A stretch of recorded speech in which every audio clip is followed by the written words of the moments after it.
Bismillahirrahmanirrahim. Assalamu alaikum. Dear students of grade 6, I am Sir Shahzeb from the Educated Society Campus, Shahjalpur. Today we are going to start our online classes. So let's start chapter number 1, which name is cellular hierarchy. What is the meaning of cellular hierarchy? सबसे पहले तो हमें इसका मतलब बहुत अच्छे से समझना है, फिर हम अपने टॉपिक को मजीद आगे लेके चलेंगे. आई होप ऑनलाइन क्लासेस का भी आप लोगों को बहुत मजा आएगा. सो स्टार्ट करते हैं. What is the meaning of cellular? Cellular means के सेल से मिलकर बनने वाली चीज या सेल, बहुत सारे सेल्स का मजमूआ या सेल भी कह सकते हैं इसको. सेलुलर को आप सेल भी कह सकते हैं कि बहुत सारे सेल. ठीक. और हिरार्की, यहाँ पे एक न्यू वर्ड मेरे हिसाब से अब तक की आप लोगों की बुक में जो हम लोग पढ़ते आए, हिरार्की का मतलब हमें जानना बहुत जरूरी है. इसको मैं वेल डिफाइन करूंगा ताकि आप लोग मजीद इसको अच्छे से जान सकें. हिरार्की का मतलब है कि रैंकिंग और ऑर्डर, के किसी चीज को एक रैंक के हिसाब से रखना या एक ऑर्डर के हिसाब से रखना, या हम कह सकते हैं क्लासिफिकेशन इन रैंक्ड मैनर. ठीक. कि एक रैंक के हिसाब से. फॉर एग्जाम्पल, इसकी एक एग्जाम्पल मैं आपको अपनी डेली लाइफ के हवाले से देता हूँ. उसकी एग्जाम्पल ये है कि जैसे आप शॉपिंग करने जाते हैं, आपको बहुत सारी चीजें पसंद आती हैं. फॉर एग्जाम्पल, कपड़े हम सब बहुत शौक से खरीदते हैं. तो कपड़ों की शॉपिंग हमने की, हमने 10 सूट खरीदे. अब 10 के 10 ऐसा नहीं हो सकता कि हमें बहुत ज्यादा पसंद आ रहे हो. ऐसा भी होता है कि हम किसी को नंबर 1 पे रख देते हैं, किसी को नंबर 2 पे, 3 पे, उनके एक रैंक बना लेते हैं, ये सबसे अच्छा है, उससे अच्छा है. ठीक. ये तो एक डेली लाइफ के एग्जाम्पल है. या इसकी और मजीद स्ट्रॉन्ग एग्जाम्पल ये है कि एक बहुत बड़ी ऑर्गेनाइजेशन हो जिसमें बहुत सारे एम्प्लॉयज काम करते हैं. अब उन एम्प्लॉयज का काम क्या होता है? कोई बॉस होता है, कोई चेयरमैन, फॉर एग्जाम्पल कोई पियोन है, वॉचमैन है, बहुत सारे हो गए. तो इन सब को ये जो मिल के काम करते हैं, किसी भी ऑर्गेनाइजेशन का एक साथ मिल के काम करना, उसको भी हिरार्की कहा जाता है. किसी भी ऑर्गेनाइजेशन का, या आप अपने घर की मिसाल ले लें कि हम अपने घर को भी जो है, जब हम अपने घर को, जैसे हमारे घर में बहुत ज्यादा जो अफराद होते हैं वो हम सब मिल के काम करते हैं, तो ये भी एक मतलब है हिरार्की. अब मतलब आपको समझ आएगा कि सेलुलर हिरार्की का क्या मतलब हुआ. कि सेल्स का मिलकर काम करना सेलुलर हिरार्की होता है. ठीक. जो कि हमारे और सारे तकरीबन तमाम लिविंग ऑर्गेनिजम्स के बॉडी वर्क, जो सेल होते हैं, सेल वर्क करते हैं. सेल क्या है ये हम जानेंगे. तो मेरे हिसाब से आपको इसका मतलब सेलुलर हिरार्की का मतलब समझ आ गया होगा. सेलुलर मींस उर्दू में कह सकते हैं खुलियेदार, एंड हिरार्की मींस रैंकिंग और ऑर्डर और क्लासिफिकेशन इन रैंक मैनर. ठीक. अब हम टॉपिक की तरफ चलते हैं. Next topic is cell. So what is cell? Cell क्या है? The smallest unit of living organism.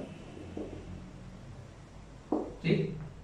सबसे छोटा हिस्सा, सबसे छोटा बुनियादी हिस्सा जो हमारे लिविंग ऑर्गेनिजम्स का है, उसको कहा जाता है सेल. और या आप कह लें structural and functional unit of living organism.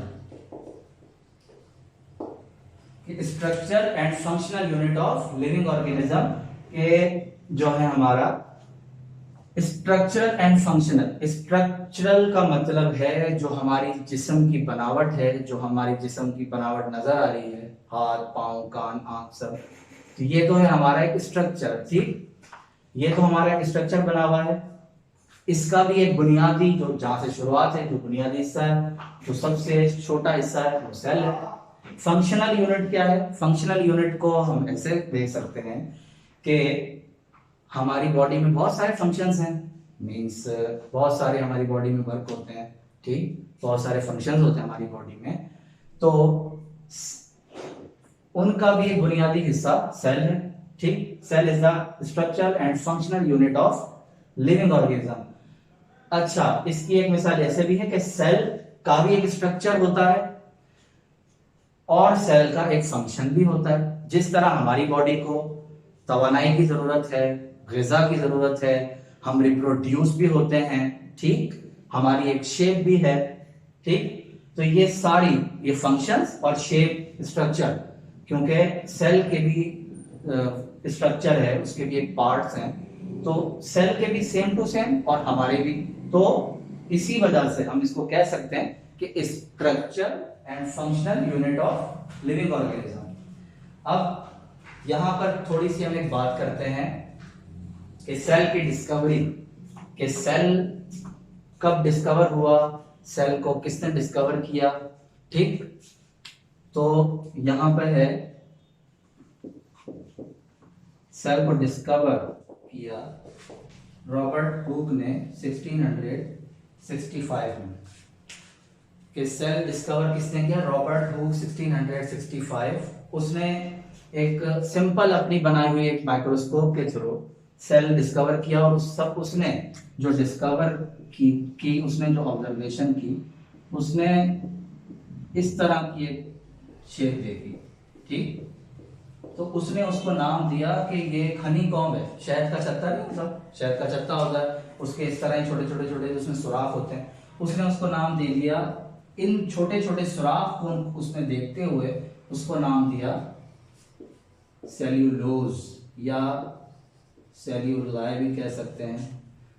Cellulose और सेल्यूलाई का मतलब था लैटिन लैंग्वेज में स्मॉल रूम्स, मतलब छोटे छोटे कमरे, ठीक। तो फिर उसने जब ये होगा छोटे सेल्यूलोज, ठीक, लेकिन फर्दर उसने सेपरेटली एक एक जो होल था, सुराख था, उसको नाम दिया सेल का। तो रॉबर्ट हुक ने 1665 में सेल को डिस्कवर किया। तो मैं इसी के साथ ही, मेरा ख्याल में आपको मेरी टॉपिक अच्छे से समझ आया होगा, तो इसके साथ ही मैं अपना टॉपिक खत्म करता हूं। अब आपने क्या करना है, फीडबैक के तौर पे मुझे इसकी 2 से 3 मिनट की एक वीडियो आपने रिकॉर्ड करनी है, वो मुझे व्हाट्सएप पे दोबारा भेजनी है। और जिस बच्चे की सबसे अच्छी वीडियो होगी हम उसको बहुत ज्यादा अप्रिशिएट करेंगे, ठीक है। तो बहुत ज्यादा अपना ख्याल रखिएगा। स्टे होम, स्टे सेफ, अल्लाह हाफिज।